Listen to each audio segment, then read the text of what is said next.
नमस्कार दोस्तों, एक बार फिर से स्वागत करते हैं आपका हमारे YouTube चैनल सरकारी आदमी पर। दोस्तों, भूतपूर्व सैनिकों, उनकी समस्याओं, उनकी मांगों और आरोपी को लेकर, रिटायरमेंट के बाद उनकी नौकरी को लेकर, इसके अलावा सैनिकों की विधवाओं की पेंशन को लेकर तथा अन्य जितनी भी मांगे हैं उनको लेकर ज्ञापन यहाँ पर भेजा गया है। वीडियो के माध्यम से हम जानकारी देंगे कि भूतपूर्व सैनिकों ने कौन कौन सी डिमांडें उठाई हैं। अगर आप भी इनसे सहमत हैं तो आपसे रिक्वेस्ट है कि वीडियो अपने दोस्तों के साथ ज़रूर शेयर कर लें ताकि वो भी इनके बारे में जान सकें। चलिए दोस्तों, ज़्यादा वक्त ना गंवाते हुए स्टार्ट करते हैं आज की हमारी वीडियो। दोस्तों, आज हम शेयर करने वाले हैं साबका सैनिक संघर्ष कमेटी के जनरल सेक्रेटरी कपिल फौजी सिलानी के द्वारा यहाँ पर देश के कोने कोने से, विशेषकर हरियाणा से पूर्व सैनिकों से संबंधित जो मांगे कमेटी के पास पहुंचती हैं उनके बारे में। जी हाँ दोस्तों, सभी मांगों के ऊपर कमेटी के पदाधिकारियों ने विचार करके एक मांग लेटर सैनिक कल्याण मंत्री के नाम बनाया है और महामारी को देखते हुए ज़्यादा व्यक्तियों को चंडीगढ़ न ले जाकर सिर्फ जनरल सेक्रेटरी को जिम्मेदारी दी गई है कि वो यहाँ पर श्री ओम प्रकाश यादव से मिलकर जवान जेसीओ रैंक के सैनिकों से किए जा रहे भेदभाव, शोषण से अवगत करवाएं। 5 सितंबर को सैनिक कल्याण मंत्री से मुलाकात हुई है। उन्होंने मांग पत्र पर लेते हुए यहाँ पर कहा कि सरकार द्वारा जो भी पूर्व सैनिकों के लिए कल्याणकारी योजनाएं बनाई जाती हैं वो योजनाएं सेना के निचले रैंक जवान जेसीओ के लिए ना होकर सेना ऑफिसरों के लिए होती हैं।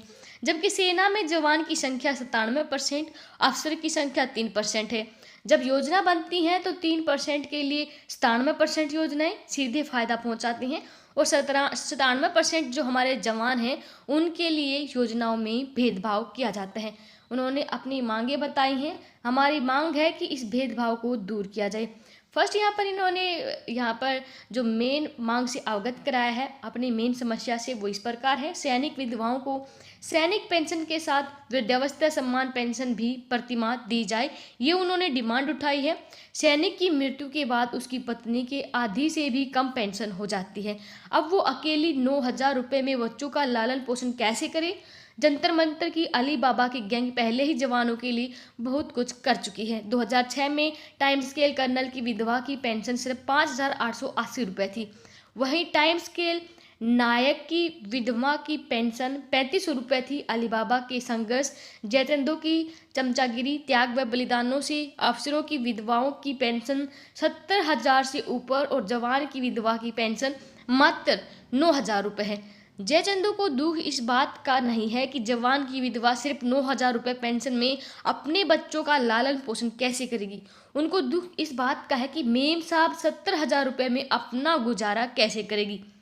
जवान भाइयों, मांग पत्र में काफ़ी सारी मांगे दी गई हैं, जैसे नॉन ग्लेंट्री अवार्ड्स को सरकार द्वारा दी जाने वाली राशि को बंद करके जवान और उनके परिवारों के कल्याण पर खर्च किया जाए।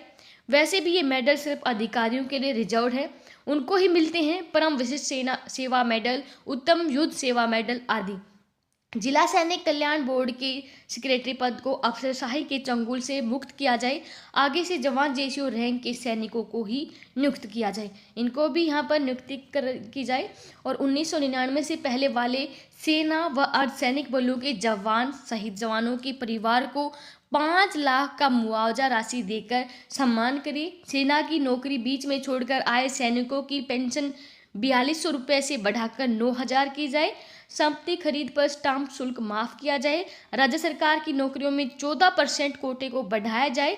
साथ ही सैनिक को मिलने वाले नौकरियों में जाति आरक्षित कोटे, जाति जो आधारित कोटे हैं उसको समाप्त किया जाए। राज्य में पूर्व सैनिकों का सड़क टोल फ्री किया जाए और शहीद सैनिकों के परिवारों को मिलने वाली सम्मान राशि को 50 लाख से बढ़ाकर ओलंपिक पदक को दी जाने वाली 5 करोड़ राशि के बराबर किया जाए। शहीदों के आश्रितों को मिलने वाली अनुकंपा के आधार पर नौकरियों में भेदभाव को खत्म करके शिक्षा के आधार पर नौकरी दी जाए। आज राज्य सरकार की पॉलिसी के अनुसार अगर कोई कमीशन्ड ऑफिसर शहीद होता है तो उनके ऑफिसरों को बी ग्रुप की नौकरी अगर उसकी जगह कोई जवान शहीद होता है तो उनके आश्रितों को सी व डी ग्रुप की नौकरी दी जाती है। इसके अलावा भी मंत्री के सामने जवानों से संबंधित काफ़ी सारी मांगे रखी गई हैं, जिनको लिखना खबर को बड़ा करना होगा। इसके साथ ही एक PDF फाइल भी इन्होंने शेयर की है। आप अधिक जानकारी के लिए PDF फाइल को वीडियो के डिस्क्रिप्शन बॉक्स में जाकर पढ़ सकते हैं। हरियाणा सरकार की पॉलिसी सिर्फ अफसरों के लिए क्यों बनाई जाती है? जवानों को दोयम दर्जे का क्यों समझा जाता है? क्यों ये भेदभाव नहीं है? क्या ये सैनिकों का मनोबल तोड़ने का काम नहीं है? क्या ये संविधान के द्वारा दिए गए अधिकारों की हत्या नहीं है? जवानों को पैसा नहीं, इंसाफ चाहिए। हम यहाँ पर स्पष्ट करना चाहते हैं कि अगर सरकार जवानों को लाभ नहीं दे सकती तो सेना के रिटायर्ड ऑफिसर को गैर कानूनी तौर पर पहले दिए गए लाभ वापस ले। आगे से सरकार सेना के रिटायर्ड ऑफिसर को गैर कानूनी लाभ देने बंद करे और सैनिकों के लिए योजना बनाते समय सेना के निचले रैंक के सैनिकों को अहमियत दे। 50 वर्ष के बाद राज्य में अफसरों को रोजगार देना बंद करे। एक तरफ जवान 35 साल में 35 की उम्र में रिटायर आने के बाद अपने परिवार को पालने के लिए संघर्षों से लड़ाई लड़ता है और 6,000 रुपये के लिए गेट को बंद खोलने के बाद अपने परिवार को पालने के लिए यहाँ पर संघर्ष करता है और 6,000 रुपये के लिए गेट को बंद खोलने का काम करता है। वहीं सेना का रिटायर अफसर 60 साल की नौकरी करने के बाद जब उसके बच्चा उसका पोता 10 साल का होता है, उस समय राज्य सरकार उसके पोते को पालने के लिए राज्य में मलाईदार पद पर बैठा देती है और वो उस पद को भाई भतीजावाद में बदल देता है। पद व अधिकारों का दुरुपयोग आम बात है। उदाहरण के तौर पर हरियाणा में PTI अध्यापक को देख लीजिए, उसमें चेयरमैन कौन था? राज्य सरकार से मांग करते हैं कि जिन रिटायर्ड अफसर का 60 साल के बाद पेंशन से काम नहीं चल रहा, BPL परिवारों का कार्ड बनाकर गरीब परिवारों में शामिल किया जाए, उनकी आर्थिक सहायता की जाए। नहीं तो अफसरशाही द्वारा जवानों की वोट दिलाने नौकरी लेने के चलन को फौरी तौर पर बंद किया जाना चाहिए।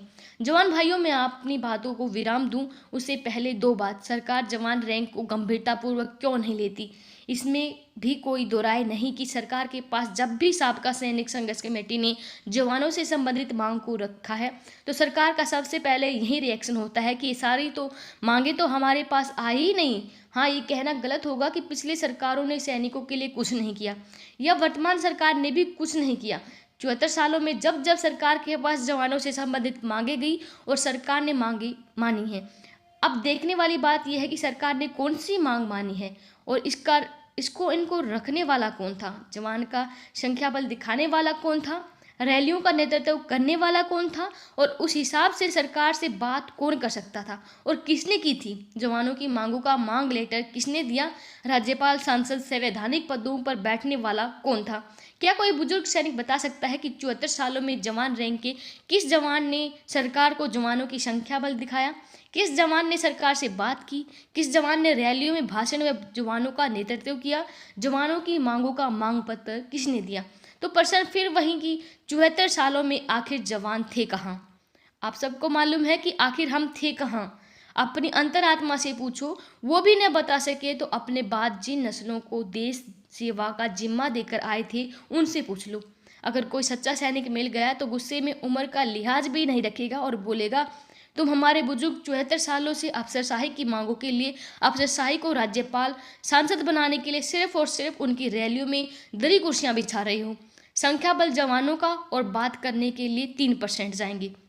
लाउड स्पीकर पर बोलेंगे जवान कम सर्विस में पेंशन आता है, ORP जवान को मिलनी चाहिए। रक्षा मंत्रालय में जाएंगे और जवान से भी गरीब होने का ढोंग रचेंगे।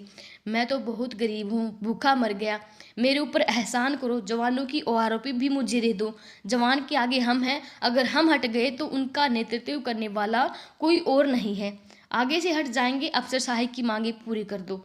जवान भाइयों, सरकारों की गलती नहीं है, गलती हमारी है कि 74 सालों के बाद भी सिर्फ हम अफसरशाही की राजनीतिक पार्टियों में झंडे उठाने और अफसरशाही को सांसद बनाने के लिए लगे रहते हैं।